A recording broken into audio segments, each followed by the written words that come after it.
In less than 24 hours, it will be Election Day in Virginia, New Jersey, Pennsylvania, California, and elsewhere across the nation, with voters making their voices heard to elect leaders up and down the ballot. These races are critical to continue the Democratic momentum that we've seen all year, with Democrats winning or overperforming in 46 out of 47 key elections so far this year. The average overperformance? 15 points.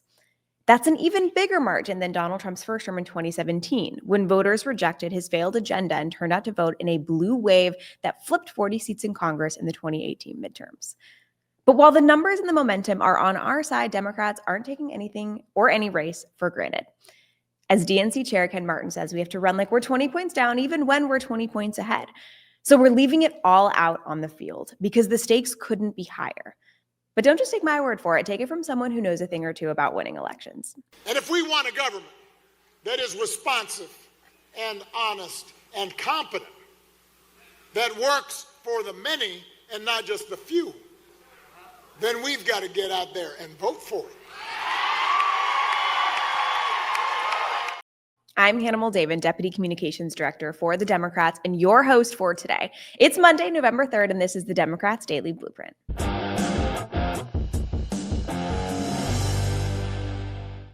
Tomorrow, two states are holding elections for governor, Virginia and New Jersey. In New Jersey, Congresswoman Mikey Sherrill is running to bring down costs and stand up for residents in the Garden State who are under attack from Donald Trump. It's not a hypothetical either. Just 2 weeks ago, Trump said that he was terminating the Gateway Project, a key piece of infrastructure connecting New York and New Jersey that services hundreds of thousands of commuters every single day. His reason? He said himself it was to punish Democrats. And that's why it matters who's in the governor's office in New Jersey. When asked, Mikey Sherrill's MAGA opponent gave Trump an A for all the damage he's done over the past 10 months. If Trump tries to strip New Jersey of federal funding, Sherrill will fight tooth and nail to protect the interests of her state. It's the same story in Virginia, where Abigail Spanberger is running for governor against an opponent who's actually defended the DOGE cuts that have laid off thousands of Virginians from their jobs.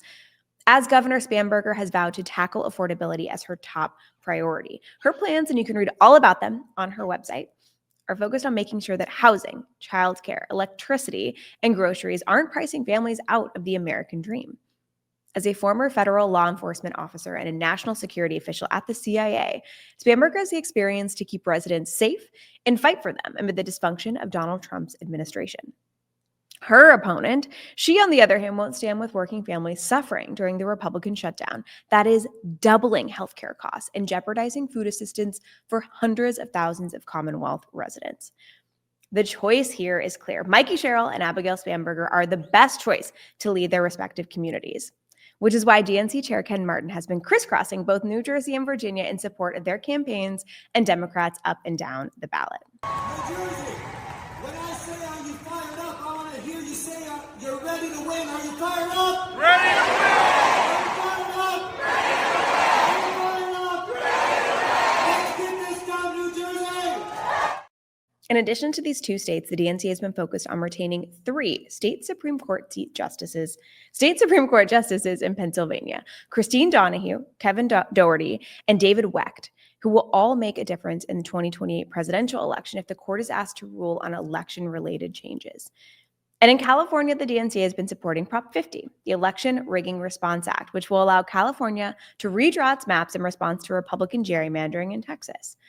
All of these 4 races in Virginia, New Jersey, Pennsylvania, and California, and many more nationwide, will be critical to continuing our momentum ahead of next year's midterm elections. Of course, tomorrow is the first ever election day that will take place while the federal government is shut down, and 2 issues are front and center for voters as they head to the polls. First, on November 1st, that was this weekend, the ACA marketplace opened, and many Americans saw their healthcare premiums double. We've talked about it here on the Daily Blueprint before. In New Jersey, a family of 4 will go from paying $8,600 to more than $18,000. And for a couple in their 60s, their costs will go from $6,000 to $26,000 a year. Especially as voters consistently rank affordability as their top issue this year, it's worth a reminder. Republicans shut down the government because they refuse to keep your healthcare prices from going up. We're now seeing the result of their actions. In addition to these increases in healthcare premiums, for the first time in American history, SNAP funding lapsed on November 1st, which led to food banks, food pantries, and other nutrition programs scrambling to make sure neighbors were fed. Here's an official at the North Texas Food Bank laying out what it means for her community. Even before the shutdown, we were seeing more demand than during the pandemic due to inflation. The North Texas Food Bank readies itself. In our 12-county region, there are 460,000 people on SNAP who receive SNAP benefits. Half of those are children, and those people will not get their funds coming in November.